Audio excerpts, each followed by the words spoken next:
किन किन एलिमेंट से मिलकर बना होता है?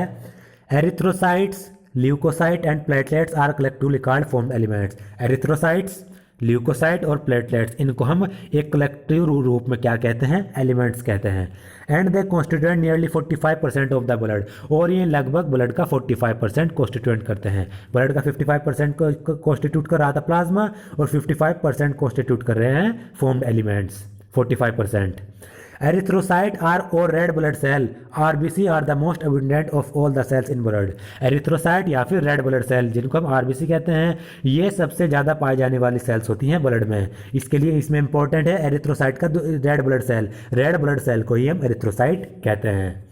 ए healthy adult man has on an average 5 million to 5.5 million of RBC per mm cube of blood. एक हेल्दी अडल्ट मैन में 1 mm क्यूब ब्लड में लगभग 5 मिलियन से 5.5 मिलियन तक आरबीसीज प्रेजेंट होती है।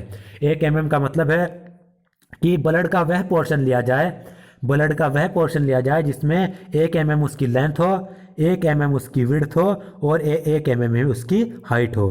जो इस प्रकार से जो पोर्शन बनेगा, इस पोर्शन में अगर ब्लड का हम ये वाला पोर्शन लें, तो इस पोर्शन में लगभग 5 मिलियन से 5.5 मिलियन आरबीसीज प्रेजेंट होती है। RBCs are formed in the red bone marrow in the adult. जो आरबीसीज है वो अडल्ट में रेड बोन मैरो में फॉर्म होती है। आरबीसी कहाँ बनेगी ह्यूमन बींग्स में? रेड बोन मैरो सेल्स में, रेड बोन मैरो। ये इंपॉर्टेंट है नीट के लिए। RBCs are devoid of nucleus in most of the mammals and are biconcave in shape. जो आरबीसीज होते हैं वो उनमें न्यूक्लियस प्रेजेंट नहीं होता ज़्यादातर मैमल्स में, और उनकी शेप होती है बाइकॉनकेव शेप। जो ये भी इंपॉर्टेंट पॉइंट है। पहला important point, RBCs red bone marrow cell में जो है फॉर्मेशन होगा इनका, और जो आरबीसीज होंगी उनमें न्यूक्लियस अब्सेंट होगा। ये मोस्ट इंपॉर्टेंट पॉइंट है नीट के लिए। आरबीसीज में न्यूक्लियस नहीं होगा ज़्यादातर मैमल्स में, और इनकी शेप होगी biconcave shape. They have a red coloured iron containing complex called protein called haemoglobin, hence the colour and name of this cells. इनमें एक रेड कलर्ड आयरन कंटेन जो है प्रोटीन पाया जाता है, जिसमें आयरन कंटेनिंग प्रोटीन प्रेजेंट होगा, जिसका नाम है हीमोग्लोबिन। हीमोग्लोबिन आरबीसी में प्रेजेंट होगा, रेड कलर का होगा, इसलिए जो आरबीसीज होती हैं उनको, मतलब रेड कलर एरिथ्रोसाइट को रेड ब्लड सेल नाम दिया गया है हीमोग्लोबिन की वजह से, क्योंकि वो रेड कलर का होता है। A healthy individual has 12 to 16 grams of haemoglobin in every 100 ml of blood. एक हेल्दी इंडिविजुअल में लगभग हर 100 ml ब्लड में लगभग 12 से 16 ग्राम हीमोग्लोबिन प्रेजेंट होगा। हेल्दी इंडिविजुअल में हर 100 ml ब्लड में 12 से 16 ग्राम हीमोग्लोबिन होगा। नीट के लिए इंपॉर्टेंट पॉइंट, तीसरा point. These molecule play a significant role in transport of respiratory gases. जो हीमोग्लोबिन मॉलिक्यूल होते हैं वो रेस्पिरेटरी गैसेज के ट्रांसपोर्ट में बहुत ज़्यादा रोल जो है प्ले करते हैं। ये हमने चैप्टर 17 में पढ़ा है, क्योंकि हीमोग्लोबिन ऑक्सी हीमोग्लोबिन के रूप में ऑक्सीजन को ट्रांसपोर्ट करता है, और आरबीसीज को कार्बो अमीनो हीमोग्लोबिन के रूप में CO2 को ट्रांसपोर्ट करता है। RBCs have an average life span of 120 days, after which they are destroyed in the spleen graveyard of RBCs। RBCs की जो लाइफ स्पैन होती है वो 120 डेज होती है। इसके बाद ये स्प्लीन में डिस्ट्रॉय हो जाती हैं, नष्ट हो जाती हैं, खत्म हो जाती हैं।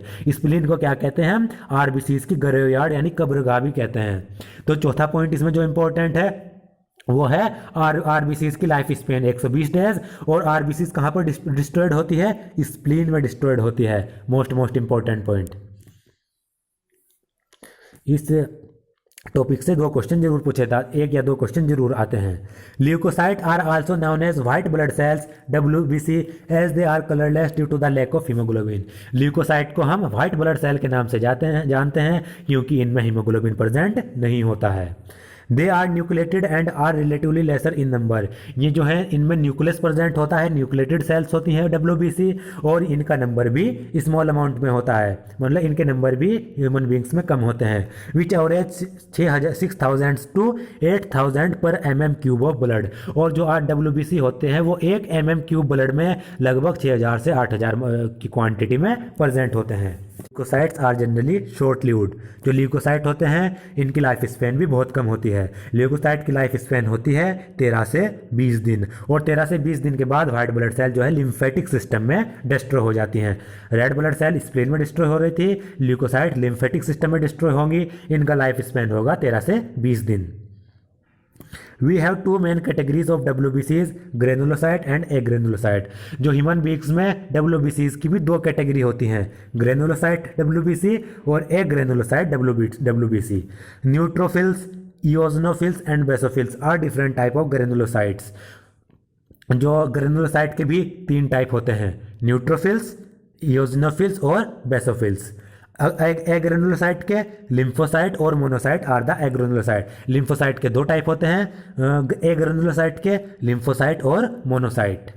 तो डब्ल्यूबीसी की दो कैटेगरी, ग्रेनुलोसाइट और एग्रेनुलोसाइट। ग्रेनुलोसाइट की तीन कैटेगरी, तीन टाइप्स, न्यूट्रोफिल्स, इओजनोफिल्स, बेसोफिल्स। एग्रेनुलोसाइट की दो टाइप्स, लिम्फोसाइट और मोनोसाइट। इनके फंक्शन क्या है? Neutrophils are the most abundant cell, 60 to 65% of the total WBC, and basophils are the least, 0.5 to 1% among them.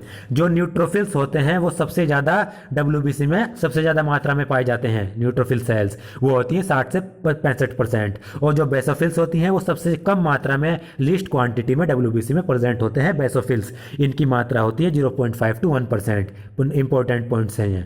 Neutrophils and monocyte 6 to 8% are phagocytic cell which destroy foreign organism entering the body. जो neutrophils हैं और monocyte, तो monocyte की quantity कितनी हुई? 6 से 8%। जो neutrophils की क्वांटिटी 60 से 65, बेसोफिल्स की 0.5 to 1%, मोनोसाइट की क्वांटिटी 6 से 8%। और जो ये न्यूट्रोफिल्स और जो मोनोसाइट होती हैं ये दोनों ही फेगोसाइटिक नेचर की होती हैं, यानी अगर कोई फॉरेन ऑर्गेनिज्म हमारी बॉडी में एंटर करेगा तो उसको न्यूट्रोफिल्स और मोनोसाइट डिस्ट्रॉय कर देंगी, खत्म कर देंगी। इंपॉर्टेंट है। Basophils secrete histamine, serotonin, heparin etcetera and are involve in inflammatory reaction. जो बेसोफिल्स हैं वो कुछ जो हैं कुछ सब्सटेंस पिगमेंट्स जो है सेक्रेट करती हैं, जैसे कि हिस्टामाइन, सीरोटोनिन और हिपेरिन, और ये सभी इन्फ्लामेटरी रिएक्शन में, यानी जो एलर्जिक रिएक्शन होती हैं उसमें ये इन्वॉल्व होते हैं। हिस्टामाइन भी जब रिलीज होता है जब एलर्जी हो किसी भी ह्यूमन बींग्स को। सीरोटोनिन भी जब एलर्जी होती है उस समय रिलीज होता है मस्ट सेल से। तो जो बेसोफिल्स होती हैं वो हिस्टामाइन, सीरोटोनिन और हिपेरिन को सेक्रेट करती हैं और ये इन्फ्लामेटरी रिएक्शन में जो है इन्वॉल्व होते हैं। इओजनोफिल्स 2 to 3% रेजिस्ट इन्फेक्शन। जो इओजनोफिल्स होती हैं वो 2 से 3% क्वांटिटी में प्रेजेंट होती हैं और ये इन्फेक्शन को रेजिस्ट करती हैं, इन्फेक्शन को रोकती हैं। And are also associated with allergic reaction. और जो इओजनोफिल्स हैं वो भी एलर्जिक रिएक्शन से जुड़ी हुई हैं। Lymphocyte 20 to 25% are of two major type, B and T form. जो लिम्फोसाइट हैं यानी एग्रेनुलोसाइट वो लगभग 20 से 25% मात्रा में पाई जाती हैं, और ये भी दो टाइप की होती हैं लिम्फोसाइट, बी लिम्फोसाइट और T lymphocyte. Both B and T lymphocyte are responsible for immune responses of the body. दोनों ही बी लिम्फोसाइट और टी लिम्फोसाइट ह्यूमन बींग्स में इम्यून रेस्पॉन्स के लिए रेस्पॉन्सिबल होती है। यानी जब भी कोई डिजीज होती है, कोई हार्मफुल सब्सटेंस ह्यूमन बींग्स को अटैक करेगा तो उसको डिस्ट्रॉय करने का काम करता है हमारा इम्यून सिस्टम। तो इम्यून सिस्टम को के लिए इम्यून रेस्पॉन्सेज जो होते हैं, इम्यून सिस्टम जो एक्ट करता है वो बी और टी लिम्फोसाइट की मदद से करता है। अब बात करते हैं हम प्लेटलेट्स या फिर थ्रोम्बोसाइट की। Platelets also called thrombocytes are cell fragments produced from मेगाकैरोसाइट।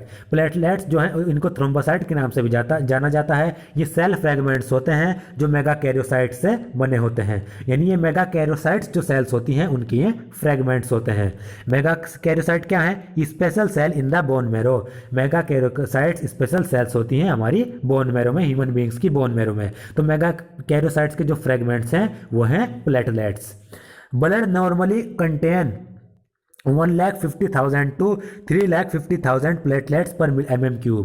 हमारे जो ह्यूमन बींग्स के ब्लड में लगभग 1 mm3 ब्लड में लगभग 1.5 लाख से 3.5 लाख प्लेटलेट्स प्रेजेंट होती हैं।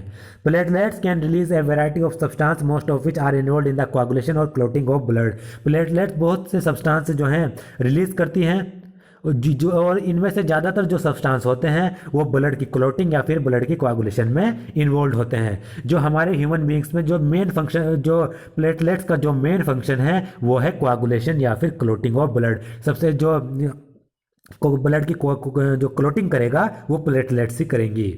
ए reduction in their number can lead to clotting disorder. अगर जो है प्लेटलेट्स के नंबर में रिडक्शन हो जाए, कमी आ जाए, तो उससे क्लोटिंग डिसऑर्डर्स हो सकता है। क्लोटिंग डिसऑर्डर में क्या होगा, which will lead to excessive loss of blood from the body. जब क्लोटिंग डिसऑर्डर्स होता है उस समय क्या होता है, अगर ह्यूमन बींग्स में छोटा सा भी कट लग जाए तो उससे ब्लड बहुत ज़्यादा मात्रा में लॉस होने लगता है, क्योंकि क्लोटिंग फैक्टर्स तो अब ब्लड में जब प्लेटलेट से घट गई तो क्लोटिंग फैक्टर्स भी घट गए, जिससे अगर छोटा सा भी कट लगा तो एक्सेसिव अमाउंट में बहुत ज़्यादा मात्रा में ब्लड का लॉस हो जाता है।